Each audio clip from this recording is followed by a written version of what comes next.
Come on, be brave. Yes, thank you very much. Should we be more worried if we have a son or a daughter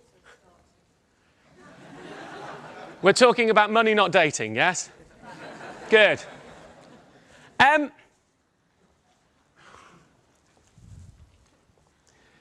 I don't think it delineates by gender particularly. I think it delineates by the individual. One of the great things about being a student life is fashion's actually change. Fashion being one of the most dangerous things in money.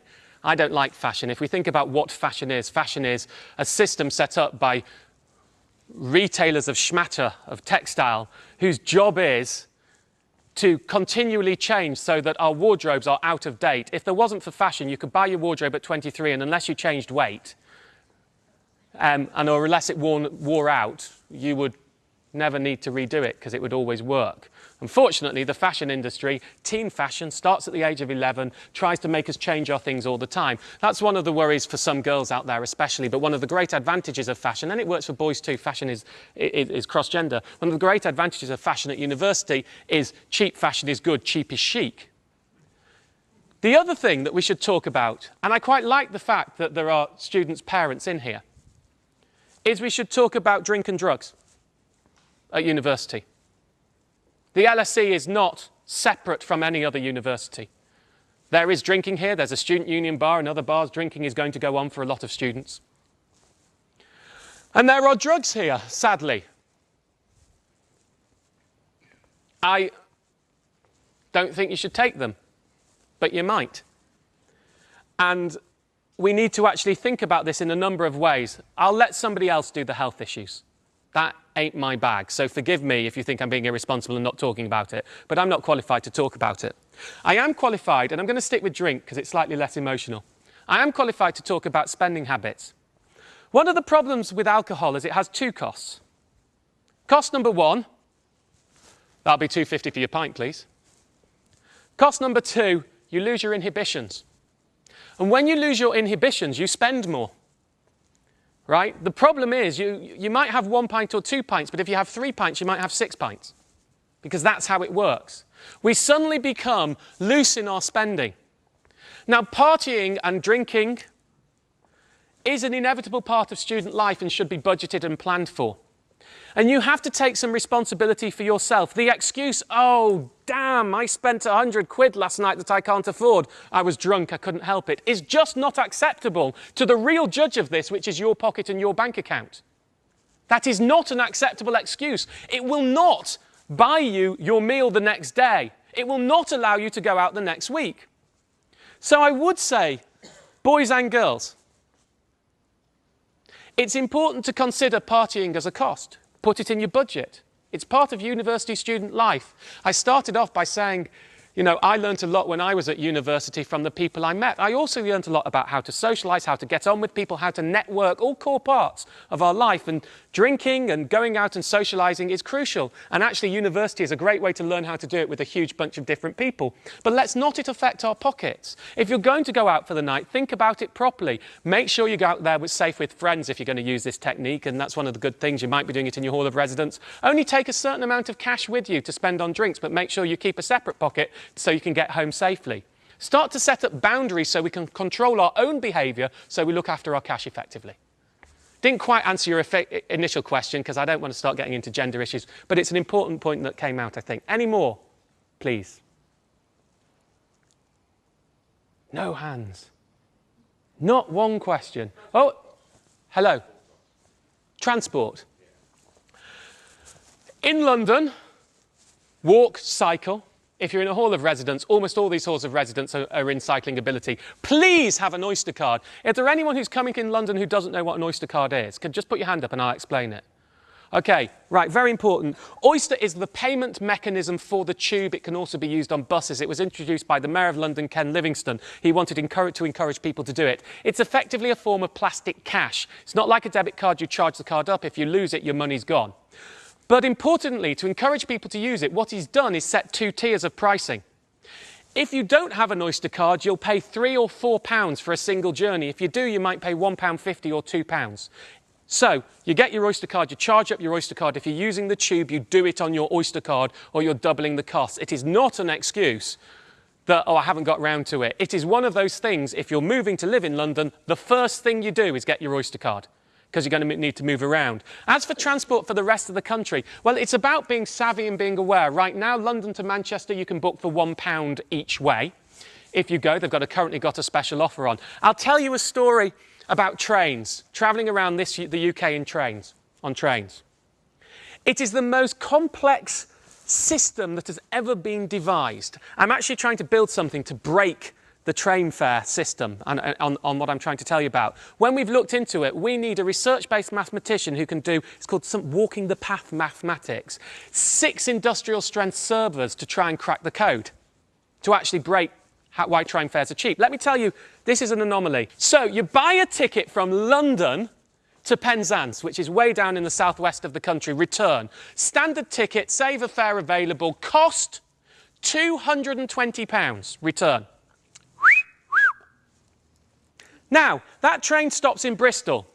If you buy a ticket, London to Bristol, Bristol to Penzance, Penzance to Bristol, and Bristol back to London, 4 separate tickets rather than the return. 4 separate, same journey, same train, same time. £42. £42. It's called split ticketing. The tool we're trying to do will investigate these routes for you. Split ticketing is very important.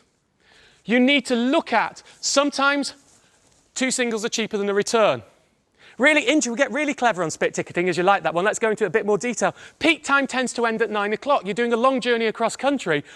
You're starting at 8:30. Your journey's 3 hours. You're buying a peak time ticket because you're starting at 8:30. Don't buy your 8:30 ticket the first station after 9 o'clock. Buy it up to there, and then buy an off-peak ticket for the rest of your journey. Same train.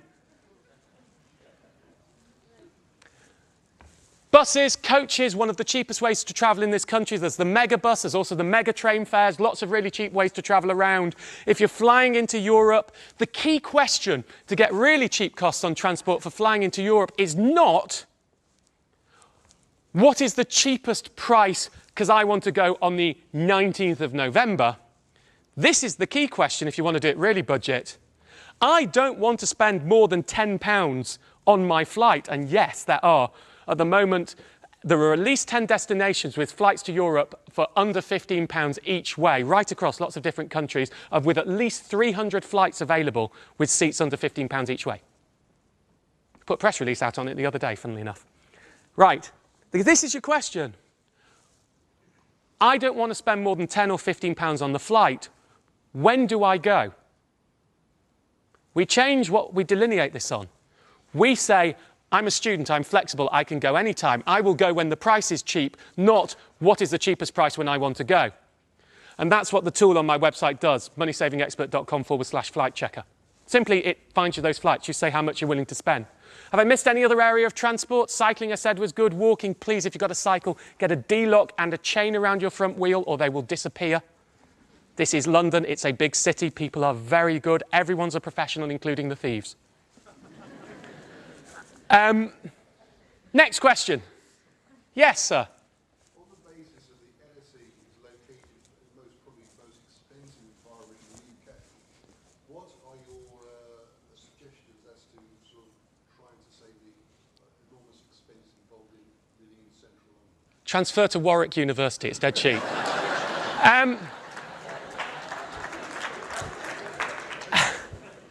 Look. London is one of the world's great cities, and as such, there are lots of very rich people living here who push up the prices.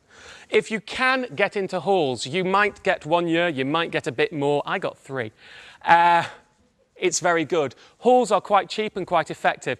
There's little ways to bring down the rent. Make sure you pre-plan when the end of this year, because most of you will be in halls as new students, make sure you pre-plan next year that you're going to be living in a house of 5 or 6, which brings down the cost quite substantially. But London only on the surface is an expensive city. There are many things to do and to spend time which aren't expensive. Some of the world's great museums are here and they're all free. Transport is cheap if you get on a cycle. The Union Bar is not very expensive for going out, and there's food at the LSE, or you can go out and eat at a stock pot, or the Great Competition. Somewhere like Wagamama's for a night out works particularly effectively. We have quite a good transport system if you've got an Oyster card. You can't cut down the rent, you can cut down the council tax, but you might be able to bring down the rent if you think about who you're living with and where you're living. The answer to your question, in essence, is you have to embrace the fact you're in London and some things are going to be more expensive. But what your son or daughter, I'm guessing, what your son has that probably you don't have is time and free internet access and time to do the research. So parents, if they ask you, how, can I have some money to do this? Mantra number 3, can you find it cheaper? Ask them that back. Have they checked? Have you checked whether you can find it cheaper elsewhere? Because you often can. There's a great website, by the way, called London 2 for 1. You'll like this one as well. You like trains. Okay, it's a train tickets website for lots of things lots of days out in London, all the good stuff. If you're in London for the first time, embrace it like a tourist would.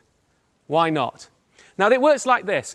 London 2 for 1 says, if you've travelled by train, we'll give you 2 for 1. So, because I did it with my girlfriend a few weeks ago, we went to London Zoo, just why not?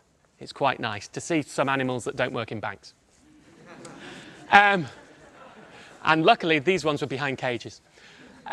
So we went, London 2 for 1 says you have to travel by train, but what that technically means is you have to display a train ticket. Now, if you buy your train ticket at Marylebone Station and you pretend you're going, I don't know, to Brixton or somewhere, train ticket, not tube ticket, it's about £1.60. Marylebone Station is right, which we drove to, is right by London Zoo. So we went into Marylebone Station, we bought the £1.60 tube train ticket. Now we have the train ticket, we'd printed the vouchers out from the 2 for 1. The London Zoo price is 14 quid a ticket, roughly. So we've now got 2 for 1, saving £14 for the cost of a £1.60 train ticket. Thinking through the logic, understanding how it works, but we also gift aided it to make sure London Zoo did as well as it possibly could on the charity tax back, because it is a charity and we do want to look after the cuddly animals. But the answer is, work it. Next. Yes? There is no such thing. No, not in a bad way. This happens, the same way there's no women drivers insurance and there's no old people's insurance. What there are is insurance companies who specifically target sections of our society saying, we understand students, so we'll give you the best price. Not really. It's the same way as they say, women drivers are safer, so we'll give you a better price. Well, actually, all insurance is based on actuarial risk tables and how much you want to encourage different types of customers. So it's not the women's only insurers who are necessarily cheaper for car insurance. All car insurers are cheaper for women. You just have to find the right one. So why I say there's no student insurance is you want, if you're talking about home insurance for a property, you want the cheapest home insurance property that covers your son or daughter while they are living in a house and they happen to be a student. Now, there are a couple of important things here. If you have a home insurance policy, you need to check whether your all risks cover, which involves things that you take outside your house, applies to your son and daughter whilst they're at university. Often it will. It's a little bit more expensive to get that, but you'll tend to find if you can work it so that you get your all risk policy to cover your son and daughter stuff while they're at university, the expensive stuff, and then they have a separate policy just with, a nice high excess just in case there's problems and things that you can't claim come from your house, like the wardrobe. That tends to be the cheapest way to work it. But you do it the same way as anyone else. You use screen scrapers, screen scraper comparison sites. A screen scraper, know what a screen scraper is? No, screen scraper is a type of website that does this. You put in your details, put in all your quote details, it takes that piece of information, it then goes to all the different insurers' websites, puts your information in and brings back the cheapest quote for you. There are 3 main home insurance screen scrapers out there. They're all commercial companies, so they search different ones. Use all 3 of those, put in your daughter's details, make sure your all risk policy is fine. You can find that on my How to Get Cheapest Home Insurance article, by the way, which will give you all the details of it. That's the cheapest way to do home insurance.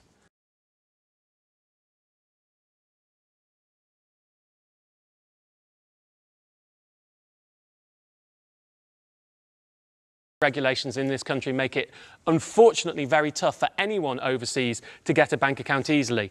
So we have to balance this 2 ways. First of all, we have to look at what is the best bank account for you, and then we have to look at which ones you're going to get. right? Now, we have to hope that the best one will give you what you need.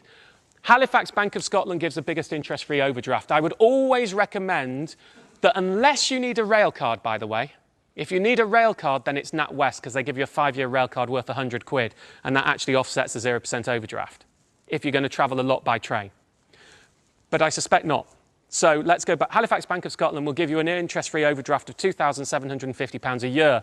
When you apply, you don't get it instantly. You might get £500 limit in the first few months, and then it gets bigger. Why choose on that? Because you may need to borrow money. Whose mobile phone? Whew. We'll talk about cheapest mobiles in a minute. Good way to ask the question. Now, interest-free overdrafts, £2,750 at the end of the year.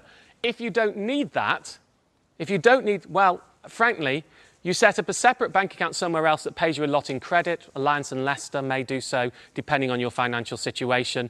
You take the 2,750 quid that they're giving you and not charging you anything for it, and you go and earn interest on it elsewhere. There are lots of different choices, and you have to put it your own way. Actually, the services provided by the banks in this country are all pretty much of a muchness, unless you're very rich and go into private banking. There is one warning, though, that I should have said earlier, so I'm just going to move on to that because it's quite important. Make sure. Funny, a girl from Sweden who I met the other day was telling me that it's a very different system in Sweden, and I should say this especially to international students. In this country, if you go beyond your overdraft limit, the limit that they give you, you will still be able to pay for things. I know in some countries they stop. You have a limit of £1,000, you go beyond that, you can't pay. In this country, there are two limits. It was designed by the banks to make a lot of money from it. There's the paid limit and the unpaid limit. So let's say you're officially allowed to borrow up to £1,000. You will then be allowed maybe another £500 unauthorised, for which they will charge you a fortune, rob you blind and take every penny you have. Possibly £30 a day. A day. This is why I set up the campaign for reclaiming bank charges. It's those I'm talking about. You need to know your limit. Everybody, know your limit and make sure you do not go beyond it. Sadly, the institutions of this country are now making us wait for people to get their money back, the OFT and the Financial Services Authority. So you cannot get your money back at the moment. There's a hold in the courts. £1 billion has been brought back from the bank. 6 years of unfair bank charges have been reclaimed in the biggest consumer revolution this country has seen since there were riots over the poll tax back in 1991, and it's been stopped. Don't get me on this, because most of the people who've done it through my website, and it's been my great passion for the last year. So let me tell you this. What I can do now to save you having those charges is tell you, please, know your limit, know how much is in your bank account, and don't go beyond it. And if you want to know why I'm getting riled, I'm going off the subject, but hey, it's London School of Economics. We need to learn about money and the impact it has on people's finances. I will tell you the thing that made me get involved in the bank charges reclaiming before anyone had heard of it when I was first approached about it. And I'd say to those of you who'll go and work in banks afterwards, remember this story. Please, remember this story. You're not bad to be a banker, but there are bad bankers out there, and there are people who ruin lives. I met a woman who had 3 children. She had 3 children. She was on benefits because one of her sons was autistic, and she decided to care for him, which is cheaper for the state than sending him to be cared for by somebody else. So she wasn't working, single mother. She worked within a budget. She never went beyond the budget. She did not borrow money. She had very little money to live off, 100 quid a week for 3 children, something like that. One day, the Social Security Office did not pay her money into her account as it normally did. She had direct debits set up to manage her money as she should do effectively. Those direct debits bounced because there wasn't enough money in accounts because there was an error in payment. Because of that, she went on 7 different transactions they bounced. That meant she owed £200. 2 weeks' worth of money for a woman who has nothing. Even though she had never spent beyond her means, because she could not afford to pay those bank charges, she get what more? What did she get? More charges. I met her a year after this. She was £3,000 in debt, having never spent more than she earned. That's why I warn you against bank charges, and that's why I say if you go into banking, and many of you will, and you'll be beautifully successful, and your parents will be proud, make sure you'll be proud of yourself by looking at the structures of what you do to people. Yes, your job's to make money off them, but let's not destroy lives. That's why I got involved with the bank charges campaign, and that's why one of my biggest warnings here as a student, they will love you but they will screw you. A bank is an organisation that will only lend you an umbrella when the sun is shining. So, the answer to you is choose your bank, but be careful. Understand how it works. Read the terms and conditions. Everything you do, the real way to engage with any institution is to understand how it works and how it makes its money. Once you understand that, you can start to challenge them. You're bright people. You know, this is one of the world's great institutions. You should be able to think it through yourselves. Sadly, being bright doesn't often save you. You have to be bright and do the work. The way that people decide whether they're going to lend you money and give you credit, people often talk about the term credit ratings. They don't exist in the UK. It's a myth, right? Each lender scores you based on its own criteria of whether it wants you as a customer or not. This gets very complex. You apply for a bank account, but it wants mortgage customers, so it scores you on whether you're likely to get a mortgage or not. And if you're likely to get a mortgage from it, it's more likely to give you the bank account, not depending on whether you're a good bank account customer or not. The problem is the way they score is based on what's called behavioural prediction. They want to predict your behaviour based on your past history. 3 pieces of information give them that. 1, any dealings you've had with them. You haven't got any. 2, your application form details. Well, we did well on this because you filled out an application form. 3, any past history of you or perhaps people you're financially linked with from the same address based on the credit reference information. See details at Equifax, Experian and Call Credit. You're not from this country. You haven't got any. So what they're saying is, who's he? Don't know. We don't know. Can we predict his behaviour? Can't predict his behaviour. High risk. Give him a high interest rate. That's effectively what you're stuck in. They don't know you, so they're going to get a high interest rate. Yes, sir. Excuse me, I'm his dad. Yeah. I was with him. And I think the lady, she was new in the bank. And what she meant is 2.5 interest. That means they will give the interest monthly, not 2.5. Cost. So not overdraft, in credit. In credit, 2.5 still isn't good enough. You can get a lot more elsewhere. So there's no one's giving you 2.5% a month interest. If they're giving you that, you need to come and talk to me and I'm hiring you. Right? If anyone's giving you 30% in credit interest, you know, the best paying bank account in this country at the moment generally is you can get Abbey 8% on the first £2,500 you're holding, 8% a year. So you can do better than that. But just actually the credit scoring thing's quite an interesting one, because you need to understand that that's how it works. They need to build your behaviour. And therefore, one of the things you have to do to build credit, and obviously we're talking about building credit wisely, is that you go and get yourself an expensive product because that's all they'll give you. You spend on it, generally a credit card, because then if you spend on it and pay it off in full at the end of the month, you don't pay any interest, even if it's expensive. And that way you start to build your credit history. And building your credit history starts to let them understand your behaviour and starts to give you access to more credit. But again, this all means taking care. Yes, sir? Oh, hold on. Let me do the gentleman at the back first, if I may. Mobiles. For what purpose? Apart from calling, obviously. Calling in the UK, calling abroad? Calling in the UK, very simple. Use one of the comparison services, One Compare or Money Supermarket. If you've got an existing contract, really important. You've got an existing contract, really, actually, great information for spreading the cost, thinking how money works. New and existing customers. When you call up your mobile phone company, digital TV provider, credit card provider, car insurer or home insurer, and you are near the end of your contract, you have suddenly grown to be 39 feet tall, massive and powerful and with huge weight, because they want to keep you as a customer. So you call up, that's a phone if you hadn't. Hello, hello. Hi, I'm coming to the end of my mobile phone contract. I'd like you to give me a better deal, please. I would like you to give me 1,000 cross-network minutes a month and 1,000 free texts for 20 quid. 20 quid? You can't have it for 20 quid. We're not giving it you for 20 quid. That's ridiculous. All right, I'm leaving. Put me through to disconnections, please. Now, we call it disconnections. They refer to it as disconnections, but all these companies do not have disconnections departments. They have what are internally known as customer retention departments. Absolutely true. Their job is to keep you, not to lose you. Hello, disconnections. Hi, I'm considering leaving because you won't give me a good enough tariff. No, don't leave, you can have the tariff. Maybe not quite that easy, but not far from it. When I first started going out with my girlfriend, I saw her mobile bill for 75 quid a month. It was disgusting. How dare you? So I said, right, on the phone, this is what you do. 6 minutes later, same company, same contract, same deal, 25 quid a month, £600 a year saved, same calls. Push your power as a consumer. It's a mature market, bit of economics again. We talked about, do you want to be a new or existing customer?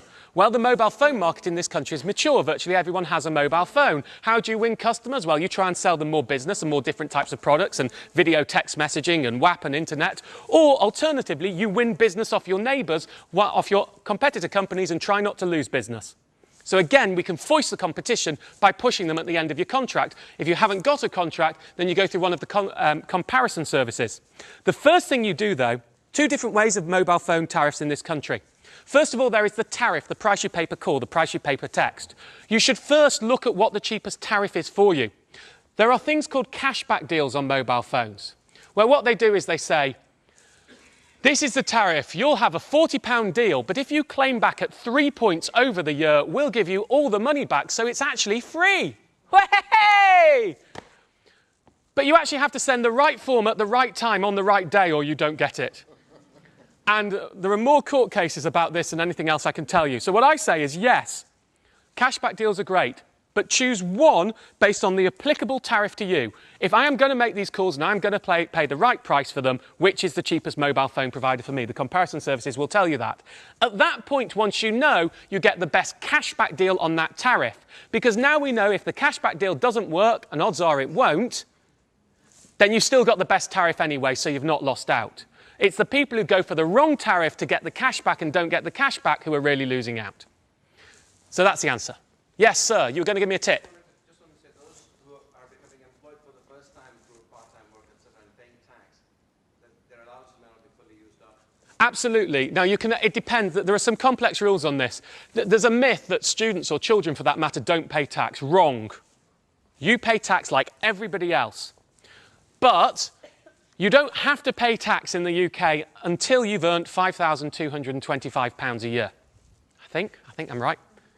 So, most students don't earn that, hence they don't pay tax. Not because they're students, but because they don't earn enough to pay tax.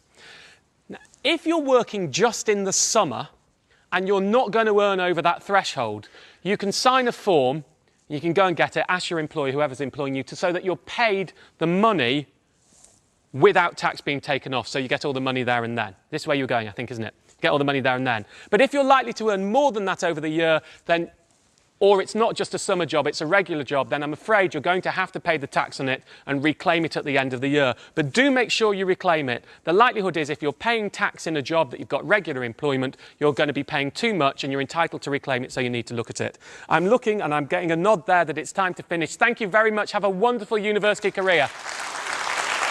Thank you. Thank you very much.